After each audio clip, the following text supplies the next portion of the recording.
السلام علیکم ورحمۃ اللہ وبرکاتہ۔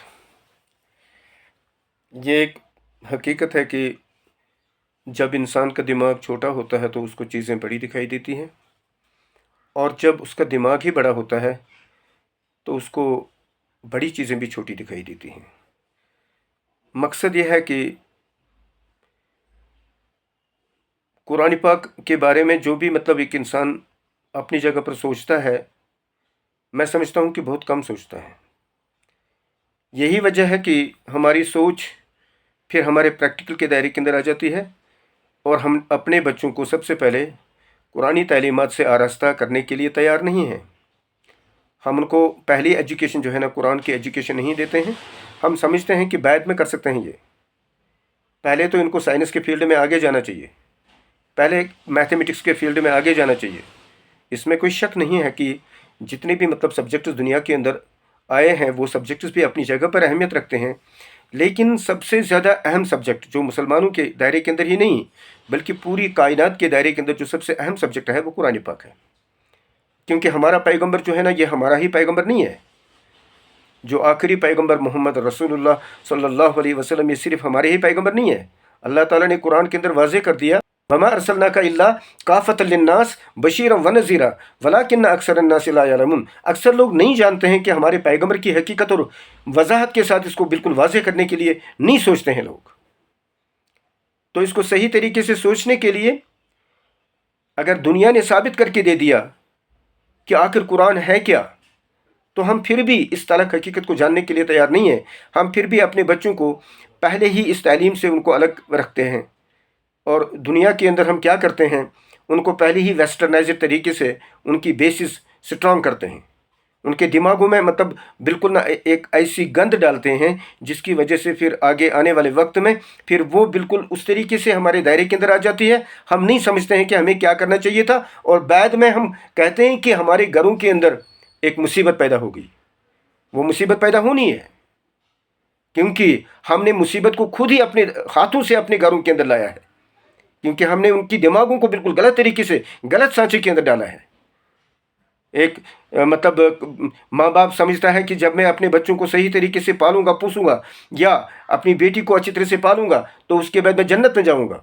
اور جنت میں جانے کے لیے کوئی ایسا کوئی عام راستہ تھوڑا ہے، ایسا کوئی آسان راستہ تھوڑا ہے کہ انسان ایسے ہی جنت میں جائے گا۔ لوگ سمجھتے ہیں کہ ہم نے اپنے بچوں کو بالکل سائنسی سبجیکٹ میں آگے بڑھا دیا، میتھمیٹکس سبجیکٹ میں آگے بڑھا دیا، اور ہم نے ان کو بالکل ترقی کے دائروں کے اندر جانے کے لیے بالکل راستے ہموار کر دیے، اور اس لیے ہم نے بہت بڑا کام کر دیا۔ یہ ٹھیک ہے، سائنس پڑھنا کوئی غلط نہیں ہے، میتھمیٹکس پڑھنا کوئی غلط نہیں ہے، فزکس، کیمسٹری، بایولوجی، یہ تو بالکل ایسے سبجیکٹس ہیں جو ہمارے لیے بہت ضروری ہیں۔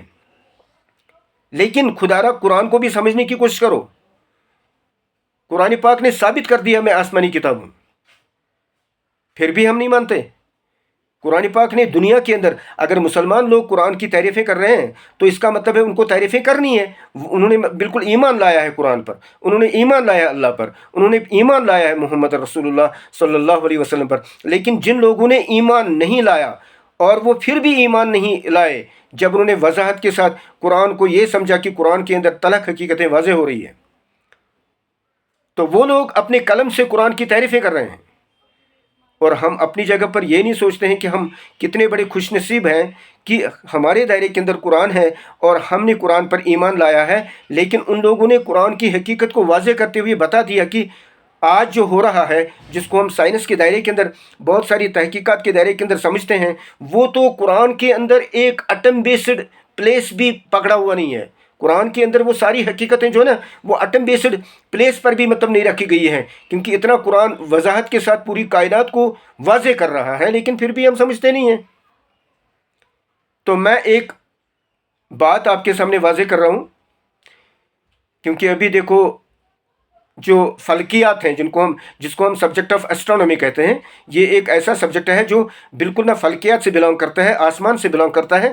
اور ان کے بارے میں ایک سائنٹسٹ جو تھا، اس نے 1927 میں ایک بات واضح کر دی، کیونکہ اس سے پہلے جو بات تھی وہ سبھی لوگ کہتے تھے یہ جو پوری کائنات جو ہے نا، یہ سٹیٹک ہے۔ لیکن اس کے بعد اس نے ثابت کر کے رکھ دیا کہ یہ اسٹیٹک نہیں، یہ ایکسپینڈنگ ہے، یعنی کہ یہ پھیلتی جا رہی ہے۔ اور وہ لوگ سمجھتے تھے کہ یہ بالکل کائنات ایک ہی جگہ پر اسٹیٹک ہے، ایک ہی جگہ پر جمی ہوئی ہے، لیکن اس سائنٹسٹ نے جس کا نام جیارج لیماترے تھا، اس نے واضح کر کے رکھ دیا کہ نہیں، یہ ایکسپینڈ ہو رہی ہے، یہ پھیلتی جا رہی ہے۔ تو اس پر بہت سارے بڑے بڑے سائنٹسٹ جو تھے، انہوں نے مطلب بہت بڑی باتیں بتانا شروع کر دی۔ اس میں البرٹ آئنسٹائن بھی آتا ہے، جو بالکل سائنس کی دنیا میں بڑی مہارت رکھنے والے سائنٹسٹ ہیں، لیکن اس زمانے میں اس نے بھی جیارج لیماترے کی بات کو بالکل واضح کرتے ہوئے بتایا کہ اس نے بالکل جھوٹ کسا ہے، کیونکہ یہ مطلب ورلڈ جو ہے نا، یہ کائنات جو ہے نا، یہ ایکسپینڈ نہیں ہو رہی ہے۔ لیکن بعد میں دوسرا سائنٹسٹ آ گیا 1929 میں، اس نے یہ واضح کر دیا کہ نہیں، یہ ایک حقیقت ہے کہ یہ، اس کا نام ہبل تھا، اس نے بھی بالکل واضح کر دیا کہ نہیں، یہ کائنات جو ہے نا، یہ بالکل ایکسپینڈ ہو رہی ہے، اور اس کے ساتھ اس نے اپنی تھیسس بھی پیش کی۔ لیکن اس سے پہلے جو جیارج لیماترے نے اپنی وضاحت بالکل سامنے رکھ دی تھی، تو ہبل نے اس کو سٹرانگ بنانے کی کوشش کی اور کہا کہ جو بھی جیارج لیماترے نے بولا ہے وہ حقیقت ہے۔ تو اس کے بعد البرٹ آئنسٹائن کو بھی بالکل مطلب یہ بتانا پڑا اور دنیا کے سامنے یہ وضاحت کی کہ میں غلط فہمی میں مبتلا تھا، میں غلط فہمی کا شکار تھا، اور یہ کائنات جو ہے ایکسپینڈ ہو رہی ہے۔ خیر، مجھے ان باتوں کی طرف توجہ نہیں دینی ہے، مجھے آپ کو ایک خاص بات بتانی ہے کہ قرآن کے سبجیکٹ کو سمجھنے کی کوشش کرو۔ ہم سمجھتے ہیں کہ جب ہم بالکل موت کے دائرے کے اندر آ جائیں گے، ہماری کمر جب ٹوٹ جائے گی، اور ٹوٹی ہوئی کمر جب ہوگی، تب ہم چند کلمے مطلب پڑھیں گے، اس کے بعد ہم اللہ تعالیٰ کے بس جائیں گے، کیونکہ یہ ہمیں مطلب بس اسی لیے ہے کہ ہمیں یہ قرآن اپنے سینے میں بالکل پڑھنا ہے، اپنے رکھنا ہے، تو بس اتنا ہی کافی ہے۔ نہیں، سائنٹسٹ کیا بلکہ بہت بڑا مفکر بنا سکتی ہے۔ جو بھی چاہے گا انسان، قرآن پاک کے ذریعے سے وہ چیز اس کو حاصل ہو سکتی ہے۔ تو میں قرآن کے ایک آیت کو آپ کے سامنے رکھوں گا اور آپ کو واضح طور پر بتاؤں گا کہ قرآن پاک نے کس طریقے سے واضح کر کے رکھ دیا اس حقیقت کو کہ کائنات جو ہے ایکسپینڈ ہو رہی ہے۔ اللہ تعالیٰ فرماتا ہے سورہ انبیاء میں، آیت نمبر 30 ہے، اور اس میں اللہ تعالیٰ فرماتا ہے اولم یر الذین کفروا ان السماوات والارض کانتا رتقا ففتقناہما، اور یہ آدھی آیت ہے، اور آدھی آیت کے اندر پھر پانی کے بارے میں بولا ہے۔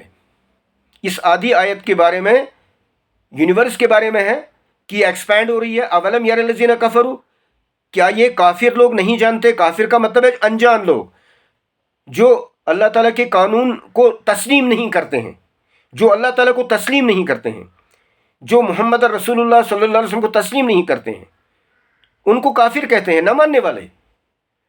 اور ہم تو ماننے والے ہیں نا، لیکن ہم ماننے والے ہونے کے باوجود بھی نہ ماننے والوں میں سے ہیں، کیونکہ ہم قرآنی تحقیقات سے بے خبر ہیں۔ تو اللہ تعالیٰ نے فرمایا اولم یر الذین کفروا، کیا یہ کافر لوگ نہیں جانتے ہیں ان السماوات والارض کانتا رتقا، یہ زمین اور آسمان جو تھے یہ آپس میں ملے ہوئے تھے، ففتقناہما، پھر میں نے ان کو پھاڑ دیا۔ اور یہ ملا ہوا ہونا اور پھاڑنا، یہی تو بگ بینگ تھیوری ہے جو جیارج لیماترے نے بتائی، جو ہبل نے جس کو بالکل نہ انہانسمنٹ کی، جو بعد میں جتنے بھی سائنٹسٹ اس زمانے میں تھے انہوں نے اس بات کو واضح کر دیا۔ اور اگر یہ چیزیں بالکل واضح ہو رہی ہیں تو پھر ہمارے دماغوں کے اندر یہ باتیں واضح کیوں نہیں ہوتی ہیں کہ قرآن ہمیں اصل میں کیا کہہ رہا ہے؟ تو اللہ تعالیٰ نے بالکل واضح کر دیا اولم یر الذین کفروا، کیا یہ کافر لوگ نہیں جانتے ان السماوات والارض کانتا رتقا، یہ جو آسمان اور زمین جو تھے یہ آپس میں ملے ہوئے تھے، ففتقناہما، اور میں نے ان کو پھاڑ دیا۔ پھاڑنے کا مطلب یہ big bang theory, big bang کا مطلب ہے بڑا دھماکہ۔ مطلب بہت بڑے لیڈرز تھے، انہوں نے اس سائنٹسٹ کو کیا دیا؟ انہوں نے اس کو نوبل پرائز دیا۔